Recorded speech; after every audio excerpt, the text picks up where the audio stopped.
Welcome to the Money is Emotional podcast with Christine Luken, the financial dignity coach. In this podcast, we help you recover a positive and peaceful relationship with your personal finances. We do this by bringing together wise money management with emotional intelligence. Join us for this journey where we navigate our relationship with money as Christine Luken draws from years of experience and guest experts to help you get to the root of your money issues. Hello and welcome to Money is Emotional with your host, Christine Luken. Christine, what's going on? Oh, way too many things. Got a long to-do list. Yeah, we were talking before we hit the record button, and you are in the middle of so many really exciting things, and I'm happy for you. I know there's a lot that you're going to be able to spend some time with family here pretty soon, but you got a lot of work to do. I mean, there's all sorts of things pulling you in a lot of different directions, and that's, I think, kind of a lot of people's life right now. It is. And I'm sure a lot of people are thinking about vacation, right? Because let's take a vacation from life. So my upcoming vacation is going to be a working vacation, but we were also talking about like, what's the coolest thing, or maybe just like something memorable that happened to you on vacation. And you told me a story about your kids, which I thought was hilarious. Well, yeah. And so there's been a lot of different vacations, but one of my favorite memories was when we went with the kids. We did a road trip down to see family in San Antonio. And outside of San Antonio, there is a drive-through safari that's cool. Yeah, it's really, really neat. And at the beginning, you can like buy these bags of nuts and seeds and whatever, peanuts and things that you can feed the animals along the way. And like they just come up to your car and they stick their head in there. So I guess there was no lions. No, not at the part where they come to your car. Although, anyway, no, it was interesting. So one of the first ones that we got to were the zebras, and they have bigger teeth than I thought. They were not violent by any means, but they would like stick their head in your car, and you've got these bags. The kids were loving it. Look at this. It was a lot of fun. Until we got to the ostriches, and then it was like my daughter doesn't like birds, so she's just like freaking out. Oh, like, no! And so she rolled her window up, and I was trying to roll her window down, but of course she's holding the button up, and I'm trying to push the button down. The car's like screaming; it's not allowed to do its thing. So as she's looking at the ostrich, she didn't notice that I opened the sunroof. Oh no! So the ostrich that was next to the one that was by her window, staring at her, creeping around, she's screaming. The one next to that one saw the opportunity, stuck the head through the sunroof, and like came face to face. And I said, Isabel. She turned toward me, and the ostrich's face was right there. And she screamed through her bag. There's peanuts everywhere and whatever else was in the bag. It was fantastic. And she was traumatized. And that was one of my, as a dad, that's kind of what you got to do every once in a while, right? That's hilarious. Oh, it's fantastic. I know I got some video. Did you get it on video? I got some video. Yeah. My God. I had to have stuff to embarrass her with, when she's older. You do. All right. So you're going to have to send that to me privately. Yeah, seriously. So what about you? What is your favorite moment? Yeah. So, I'm a tropical girl at heart, and this is like exactly the opposite. And probably because it was like so different and so cool. Quite a few years ago, my best friend and I took a trip up to Alaska. And on one of our excursions, we took a helicopter ride, which was my first helicopter ride, which was amazing because you just get to see so many things that you wouldn't really be able to see on foot. And so this helicopter landed on top of the glacier. Oh my gosh. Then we went on a dog sled ride on top of the glacier. Are you serious? Yes. Yes. I have a picture of myself. Dog sled, like a bunch of dogs pulling you along. That's it. Yes. Now, obviously, we had somebody we had a professional dog musher with us. So okay, hang on. We were doing this unsupervised. Wait. Is that what they're called? A dog musher? I think so. Okay.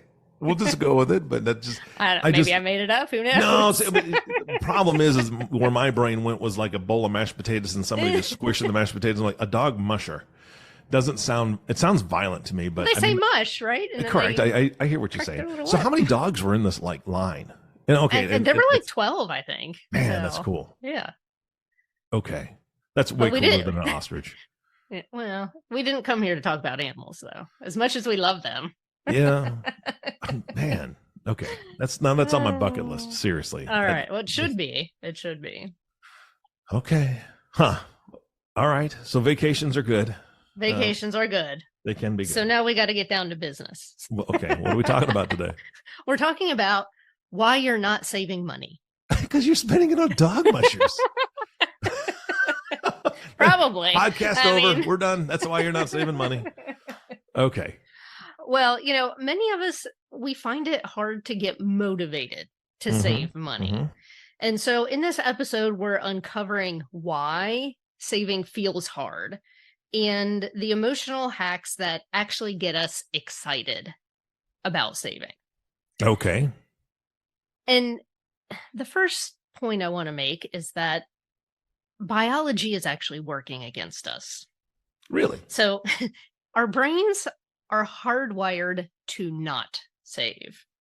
There's something that exists in the primitive part of our brain, and it causes present bias, which basically means we are biased towards a present reward, a sure reward today versus a potential reward tomorrow, even if tomorrow's reward might be potentially greater. If we go back to our caveman days, survival is a day-to-day thing. Yeah. And so this part of our brain would basically spur us to go for the rabbit that's in the bush 20 feet away rather than the woolly mammoth that we can see a mile away. Even though it's a greater reward, we're not even sure that we could catch it, right? Yeah. Even though that would be a much greater reward. It's like our brains are hardwired for us to receive pleasure right now, not later.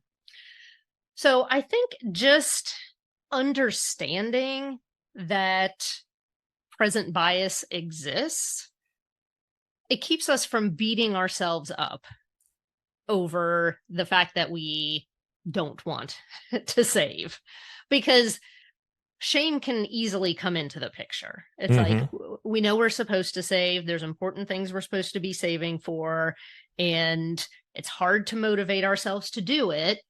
And when we don't do it, then we feel bad. And we basically compound our negative emotions.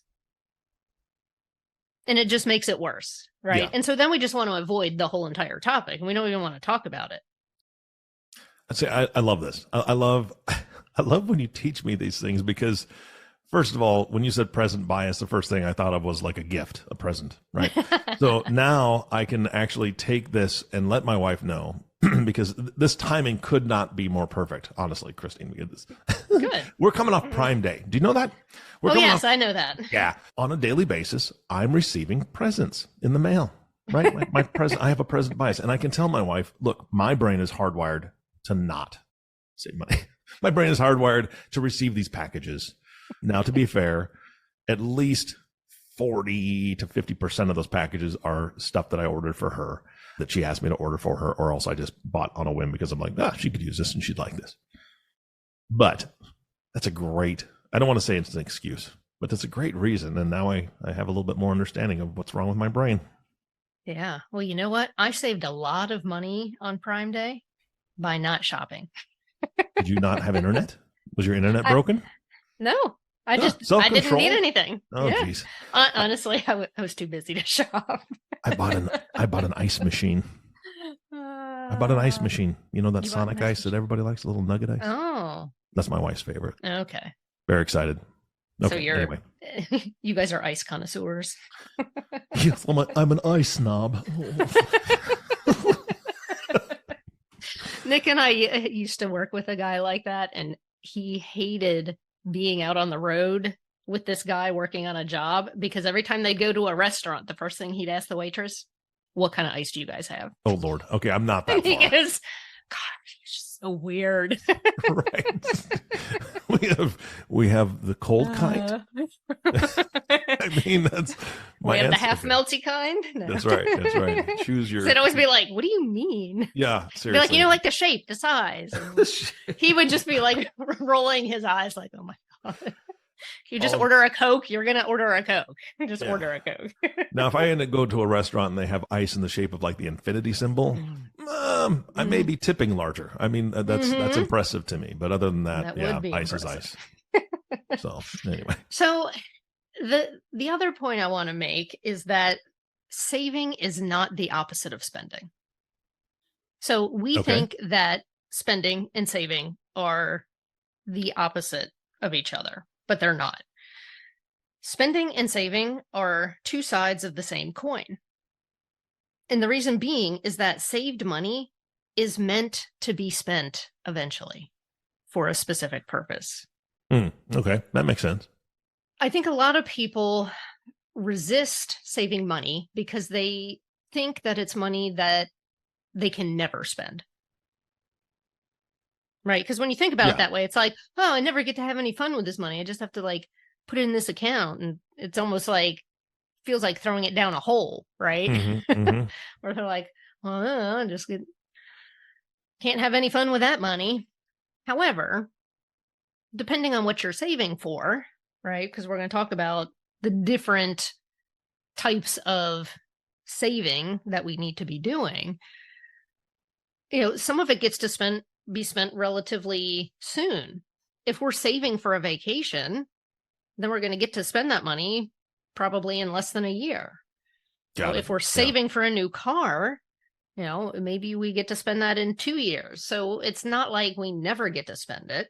And certainly if we are saving and investing for very long-term goals like retirement, yes, it is going to be a long time before we can spend that money, but we're going to need money to spend in retirement. So I think sometimes just making that shift that this is money that I get to spend later. Yeah. This is stuff I just can't spend at this moment. Right. So we can just say, I'm choosing to spend this money later. Yeah, I like that. That's rather than saying like, I can't spend it now, because you're just like, bleh. Yeah, I mean, that just doesn't feel good. Yeah, true. That's a negative. Like you're bound by something. Whereas, like you said, I get to spend this later, and then there's a little bit more excitement in that. Yeah, or I'm choosing to spend this money later. And that's much more empowering. So let's talk about what I like to call the two types of saving. And I have a feeling we're going to have a whole entire episode about this. So there is saving that we do in provider energy. And then there is saving that we do in pleasure energy. So let me explain. I was going to say, yeah, please. The provider energy equals safety and security, right? This is all about being taken care of and having your basic needs met so that you can feel safe and secure with your finances. So when we're talking about things like your emergency fund, or as the kids are calling it these days, the E-fund. Have you heard that term? No, I haven't. That's another reflection of how old I am. The E-fund. Okay. Yeah, no, one of my friends, fellow financial planner, his name is Max Pashman, and he's in his late 20s, early 30s. So, he's a generation behind us. And he was posting something about the E-fund, and I'm like, what is he talking about? Then I looked at him, I was like, oh, he's talking about an emergency fund. And then I realized, like, this is what the younger folks are calling it these days, because calling it an emergency fund isn't fun. So we'll call it the E-fund. So yeah, I mean, people have said millennials are lazy, but if you're just starting to use the first letter on certain words, maybe that's true. Okay, now millennials, please don't be mad. I was just kidding. It was a joke. Just kidding. E-fund, I like it. E-fund, right? So our emergency fund, a down payment for a house, retirement. These are all of the saving goals that are in the provider energy. So when we think about these particular saving goals that we're motivating ourselves for, we want to think about this as I'm taking care of myself and I'm taking care of my family by doing this. So we're really plugging into that provider energy and saying, you know what, this might not be fun, but this is how I'm taking care of my family. Mm-hmm. And that's why this is important. So most people, you know, at least have self-preservation and want to take care of themselves, right? And, you know, for anybody that has a family or a spouse, it's like, you can totally get on board with that, right? This is how I am helping to take care of my family. So just having that mindset of, this is how I am providing safety and security for my family by having this e-fund, by saving for retirement, for saving for some of these big goals like a house, etc. That's the provider energy. Mm-hmm. Now, when we save in pleasure energy, this is for the fun experiences. So this is like the vacations, you know, the hobbies. If you want to get, you know, one of my goals is to get scuba certified, those sorts of things. Mm-hmm. And it can also be the toys, quote unquote. You know, it can be the nice cars, it can be the boat, it can be a trampoline for the kids, whatever the case may be. But these are the things that are fun to save for. And the way that I like to, there's also a little shift here that I like to make with people, and it works especially well for these pleasure purchases. We talk a lot in the personal finance world about delayed gratification. When I say delayed gratification, that does not get me excited. Yeah. At all.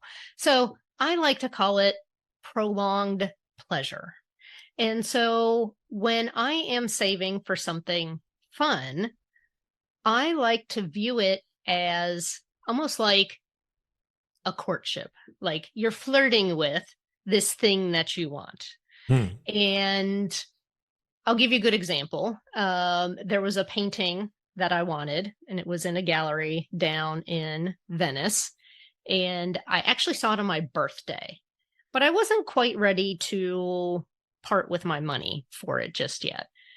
It's totally a pleasure purchase. You know, it was several $100s. I wanted it, but I just felt like the timing wasn't right for me to buy it yet.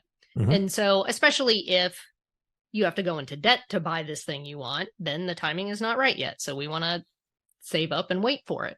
Yeah. So rather than thinking of like, oh, this is delayed gratification and I'm prolonging this wanting and needing this painting and being upset that I don't have it yet, I shifted it from delayed gratification to prolonged pleasure. And so I basically flirted with this painting, so to speak. I took a picture of it while I was there. I put it on my phone.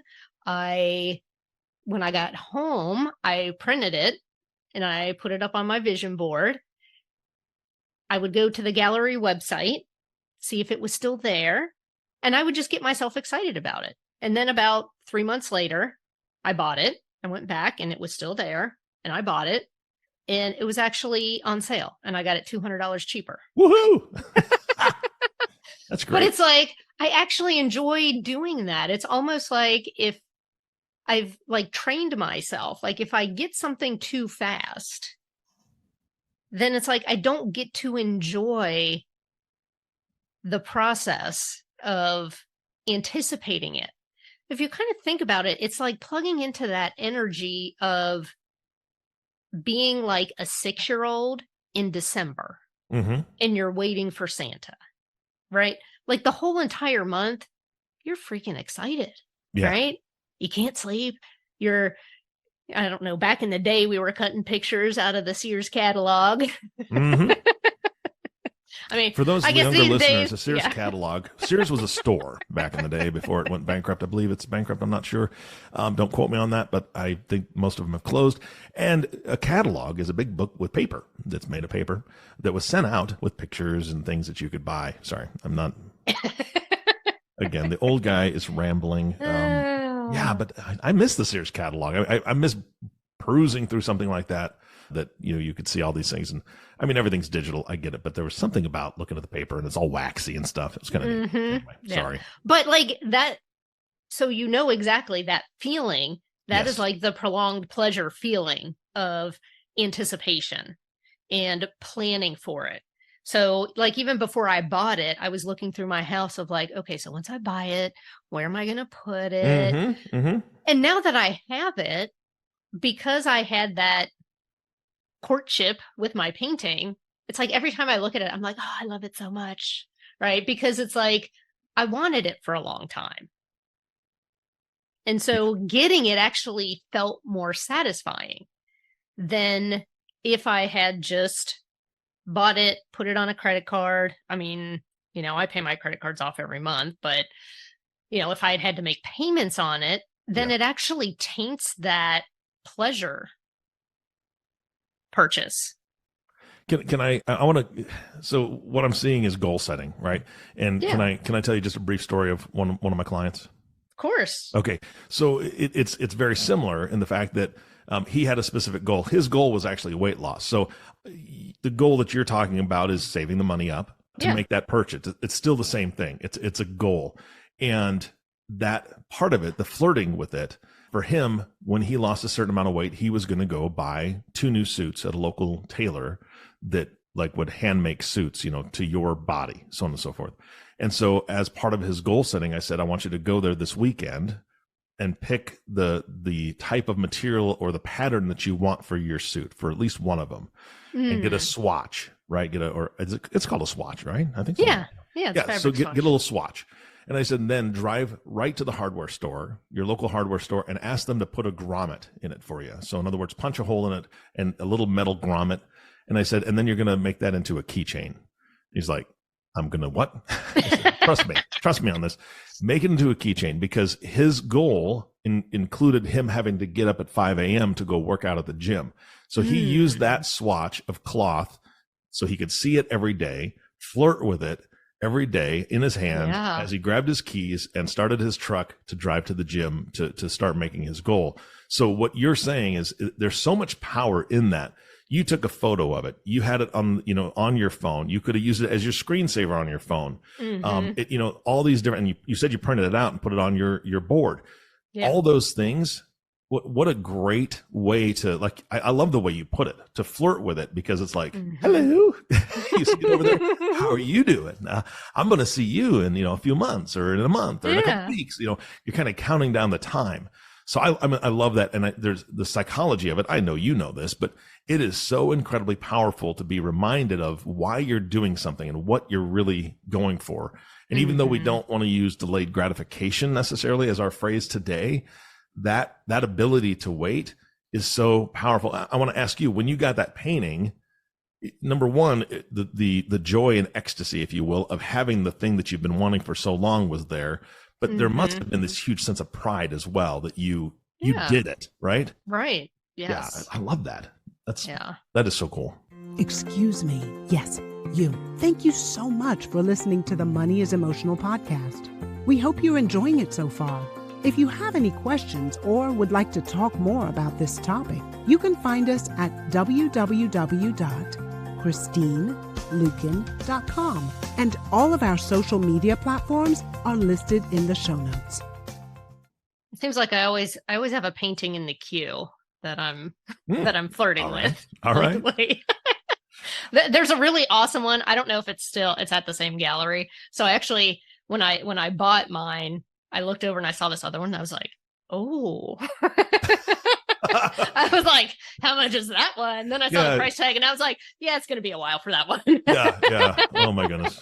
Does your current painting get jealous at all?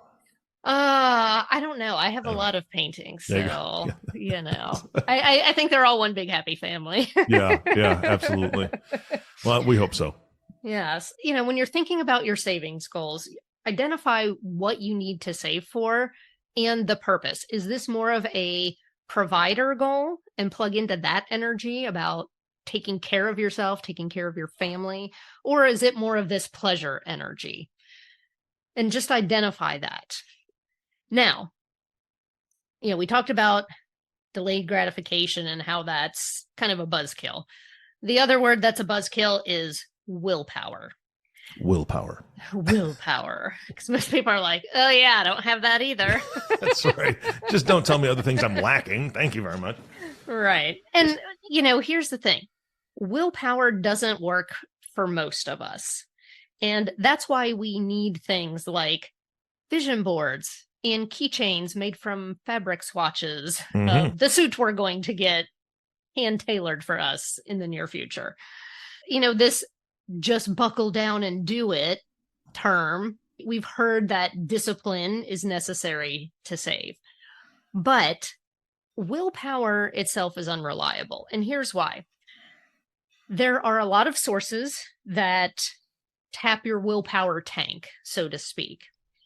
And your level of willpower varies from day to day, week to week, month to month, right? So if you're going through a hard time personally or professionally, your willpower is probably going to be depleted, right? Because you're going through something stressful. And even like during the day, if you have to drive in traffic and some butthead cuts you off and, you have an argument with a coworker and you can't tell them what you really feel. And, you got a call from the principal because your kid was misbehaving.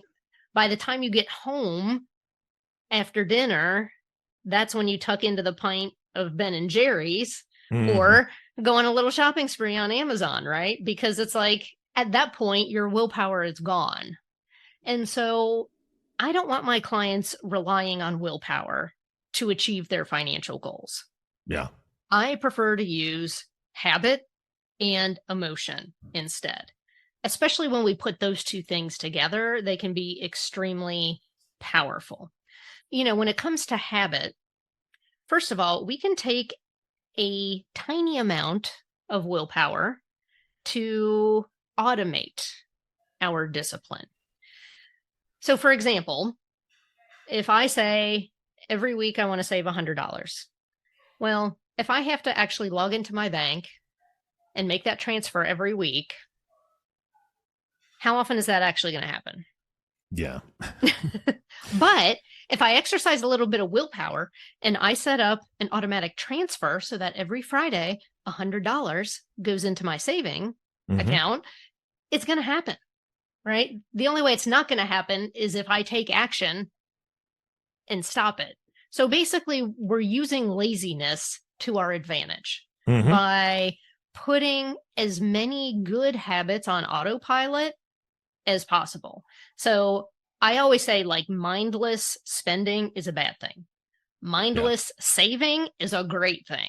So automate your contributions to retirement.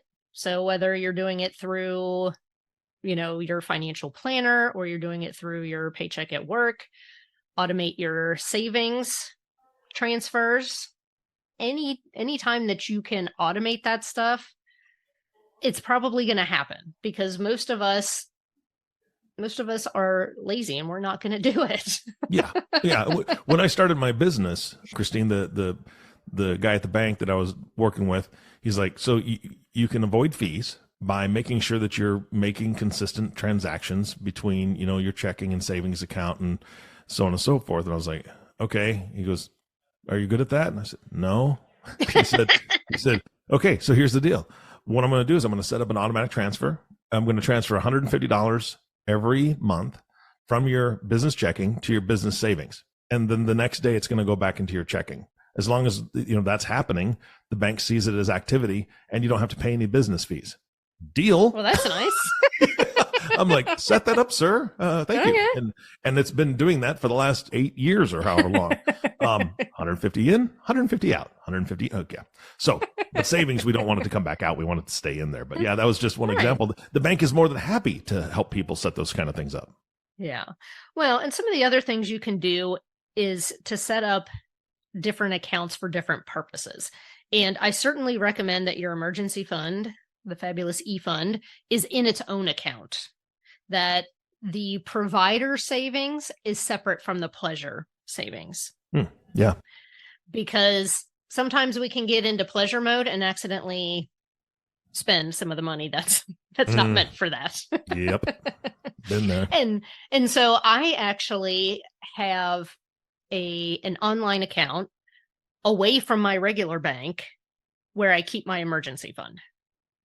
Yeah. So it basically takes 2 to 3 business days to transfer back. Now, I do have savings at the bank that I bank at all the time, just in case there's something like oh my gosh, less than 24 hours, I really need this money for something.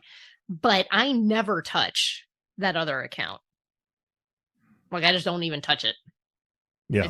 It's got our emergency fund in it, and it just sits there and earns interest. So so that can be helpful. And it can also be helpful to see that balance grow. So whenever I was saving up for a new car, I would have a specific savings account. I would have a new car fund. And so it was always fun to see that balance grow and know exactly how much was in there, because I could pretty much calculate in my head how long it was going to be before I got that new car. Mm-hmm. Mm-hmm. That makes sense. Yeah. So habit beats willpower every time, because habit, basically, once we've done it enough times, or if we're putting it on autopilot, it becomes unconscious and we don't have to think about it. Yeah. Awesome. All right. Yeah. So the final point, right? So we said habit and then emotion. And this is all about emotionally charging your savings goals. Now, we usually don't have to work super hard at doing this for our pleasure goals, right? Because I'm already excited about the painting. You're already excited about the vacation. And so it doesn't take a lot of work to emotionally charge that particular situation, right? Yeah, I mean, you can take 5 minutes to think about it and be like, all right, I'm ready. Like, I'm more than happy to save for this one. But when you've got something, especially more in the provider energy, it can feel sticky, right? So when you're thinking about retirement or saving for your kids' college, or even saving for emergencies, it can be like, ugh, yeah, I know I have to do this. I know I have to take care of my family. It just doesn't feel fun. But here's the interesting thing. We can use positive emotion, which we always do for the pleasure goals, right? That just comes naturally. We can also use negative emotion. And I love to use this for the emergency fund. So I'll tell people, I'll say, think about the last time that you had an emergency and you didn't have any savings to take care of that. Now, back when I was with my ex in my 20s, this happened all the time. So anytime the car broke down, I didn't just have a financial emergency. You know, it's like you had the car emergency, but then you had the financial emergency on top of it. So you basically had 2 emergencies. Yeah. And so, yes, I was worried about, okay, if my car's going to be in the shop for a week, how am I going to get back and forth to work? You know, all of those other things. But then I'm also like, well, how the heck am I going to pay for this? Right? Like, am I going to have to go to a payday lender? Am I going to have to borrow money from somebody? Is there any money left on my credit card? And so that would be like the whole, a whole nother issue on top of it. And so once I got out of that relationship and got my finances on the mend and actually had an e-fund, I remember the first time that I had car trouble and I didn't have to worry about how I was going to have to pay for it because I had the money. And it was just like, oh, I'm just going to have Nick take me back and forth to work. Like, oh, well, that was easy. And it's funny because sometimes people actually, my clients actually get upset when they have to use their emergency fund. We'll log on for one of our sessions. They'll be like, so how's everything going? And they'll be like, oh, the car broke down. It's going to be $2,000 to fix. I had to pull that out of my emergency fund. And I'm like, congratulations. And they're just looking at me like, what? And I was like, you had money in your emergency fund to take care of this. You didn't have to put it on your credit card. And they're like, oh my God, you're right. I said, don't be upset when you have to use your emergency fund for an emergency. Like, that's what it's for. And yes, we will put together a plan to get your emergency fund back up to where it needs to be over the next couple of months. But this is progress. You had money in the emergency fund to take care of it. But sometimes just like plugging into that feeling of, remember the last time I didn't have money for an emergency, and what did I have to do? Did I have to, I had a client who, he's one of my huge success stories. Him and his wife, before they started working with me, they would, when something like that would happen, they would have to borrow money from her mom because her mom was pretty well off. Mhm. So she would always either give them or lend them the money, but like the guilt and the shame that she would pile on them was like massive. Jeez. Yeah. So just like plugging into that and saying like, if we do this, you can avoid that. And they're like, oh, okay. Yeah, right? Seriously. So yes, then we can also, for these big goals that are way out in the future, sometimes it helps to use both positive and negative emotions. And we did touch on this a couple episodes ago when I talked about the financial dignity formula, because this is a big part of getting people financially healthy, is making sure that they have that financial safety net. Last time we talked about retirement, so let's look at a different example. Let's just say, and I know your kids are pretty much grown at this point, but let's just say rewind several years and you're saving for your daughter's college education. Mhm. Let's just say that she wants to be a veterinarian. She loves animals. She wants to be a veterinarian. So you're like, okay, she's going to have to go to 4-year college plus veterinary school. You're doing the math in your head and you're like, okay, this is how much we're going to have to save. So you know how much you're going to have to save. Now you got to get yourself motivated to save it. Well, what you can do is you can think about the positive side of it, and you can imagine her graduating from veterinary school, eventually opening her own practice, going to see her at the office and her being so happy, surrounded by all these fluffy animals that she gets to take care of, and you're just so proud. But then you can also see the flip side. What happens if you don't save enough money and she can't go to college? And she's bringing all those animals to my house.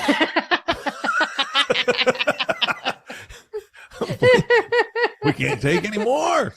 Right. So maybe she can't even work with, maybe she doesn't even work in that field. She has to work in some different type of job that she doesn't really like. And exactly. And then that makes you sad. So it's like you can use both sides of the emotional spectrum to say, okay, now hopefully the positive picture is pulling you forward to want to do it. And if not, you always have that negative scenario in your imagination that's like kind of nipping at your heels. Mm-hmm, mm-hmm. And so they're both pushing you in the right direction. Yeah. She's a toll booth operator, and I've got a house full of weird animals that she wants to take care of but doesn't know how to now. That's great. Now I can just smell it. Thank you. This is very negative. I can see the power in what you're saying, because now I'm just visualizing chaos in my house and lots of fur. So, okay. Yes. Anyway, let's move on, shall we? This was like the animal episode. Well, yeah. We did not plan it that way. But we like dogs. We like dogs. Dogs are cats. good. Okay, I like dogs. Sorry. You can have the cats. I'll take the mush dogs. Okay. So I will ask my clients, like, what is one of your long-term goals that you can emotionally charge? And, what is that scenario for you? What's the positive scenario? What's the negative scenario? I like that a lot. Yeah. So now everybody knows why they're not saving money, or not saving as much money as they want to. Mm-hmm. And of course, what they can change for the better. That's the most important thing. Yeah. Well, again, I think that this is, we always do a call to action of some kind at the end, Mm-hmm. but this is something that I think it's not easy to identify on your own. It's not easy to be able to imagine the positives and the negatives on your own without maybe somebody asking you some of those questions to like help you to visualize. And that's what you do. I mean, this is exactly what you do. So tell us more about that and how folks can connect with you and maybe start this journey.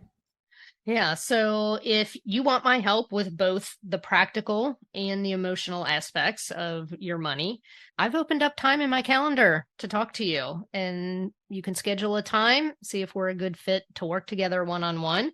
You can go to my website, christineluken.com/apply. Or if you prefer a high value, low cost DIY option, we also have that as well.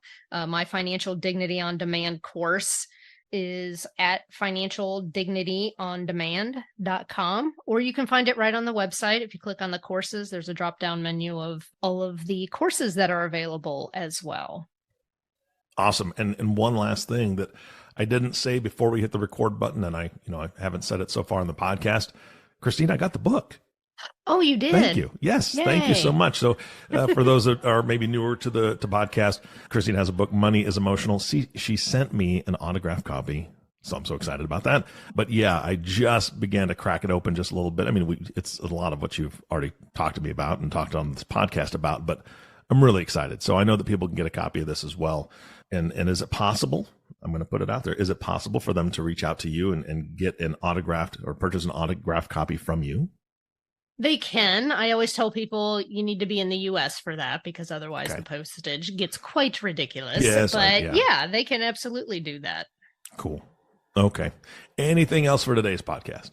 No, I think between all the savings tips and the furry animal references, I think we're done for today. And if you want more information on helicopter rides and mushy dogs, you can also reach out to Christine. Christine, Absolutely. Thank you so much. This is always fun. Yes, it is. All right. And our last thank you goes to you, listening audience. Thank you so much for tuning in and listening to the Money is Emotional podcast with Christine Luken. If you have not subscribed to the podcast yet, please click the subscribe now button below. This way, when Christine comes out with a new podcast, it'll show up directly on your listening device. And we humbly ask that you share this podcast, rate it, and leave a review, as this actually does help others find the show. Again, thank you so much for listening today. For everyone at Money is Emotional, this is Eric Johnson reminding you to live your best day every day. And we'll see you next time. Thank you for listening to the Money is Emotional podcast. To get in touch, visit our website at www.christineluken.com or drop us a line at hello@christineluken.com. And don't forget to click the follow button to be notified when new episodes become available. The information covered and posted represents the views and opinions of the guest and does not necessarily represent the views or opinions of Christine Luken. The content has been made available for informational and educational purposes only. The content is not intended to be a substitute for professional investing or tax advice. Always seek the advice of your advisor, tax professional, or other qualified financial professional with any questions you may have regarding your personal finances.